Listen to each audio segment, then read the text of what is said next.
السلام علیکم ورحمۃ اللہ۔ آج کی آیت سورۃ البقرہ آیت نمبر 25۔ جنت کی خوشخبری، پاکیزہ نعمتیں اور ابدین زندگی۔ اعوذ باللہ من الشیطان الرجیم، بسم اللہ الرحمن الرحیم۔ اللہ سبحانہ و تعالیٰ نے ارشاد فرمایا، وَبَشِّرِ الَّذِينَ آمَنُوا وَعَمِلُوا الصَّالِحَاتِ أَنَّ لَهُمْ جَنَّاتٍ تَجْرِي مِن تَحْتِهَا الْأَنْهَارُ كُلَّمَا رُزِقُوا مِنْهَا مِن ثَمَرَةٍ رِزْقًا قَالُوا هَذَا الَّذِي رُزِقْنَا مِن قَبْلُ وَأُتُوا بِهِ مُتَشَابِهًا وَلَهُمْ فِيهَا أَزْوَاجٌ مُطَهَّرَةٌ وَهُمْ فِيهَا خَالِدُونَ۔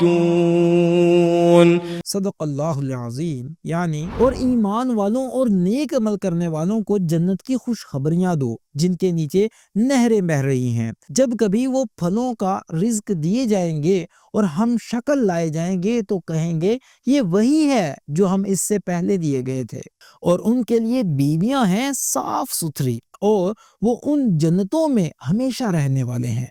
خوشخبری کا مستحق کون؟ اللہ سبحانہ و تعالیٰ نے کامیابی کا معیار صرف دعوے کو نہیں بلکہ ایمان کے ساتھ عمل صالح کو قرار دیا ہے۔ یہ دونوں لازم و ملزوم ہیں۔ ایمان بیج ہے تو عمل صالح اس کا پھل۔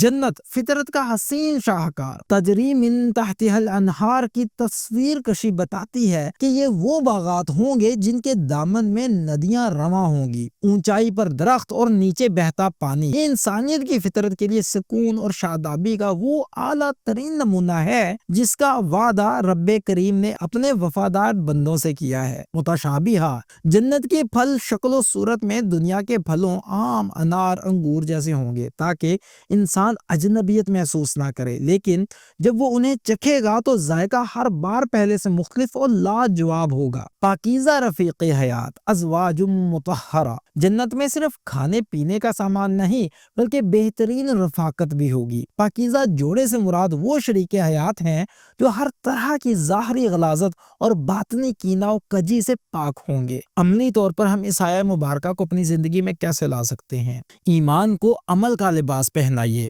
صرف زبان سے ماننا کافی نہیں، اپنے عمل سے ثابت کریں کہ آپ اس عظیم خوشخبری کے امیدوار ہیں۔ جنت پاکیزہ لوگوں کا گھر ہے۔ اپنے اخلاق اور خیالات کو دنیا میں پاک کرنے کی کوشش کریں تاکہ وہاں مطہرہ رفاقت کے قابل بن سکے۔ اے اللہ، ہمیں ان لوگوں میں شامل فرما جن کے لیے یہ خوشخبریاں نازل کی گئی ہیں۔ ہمیں ایمان کامل اور عمل صالح کی توفیق عطا فرما۔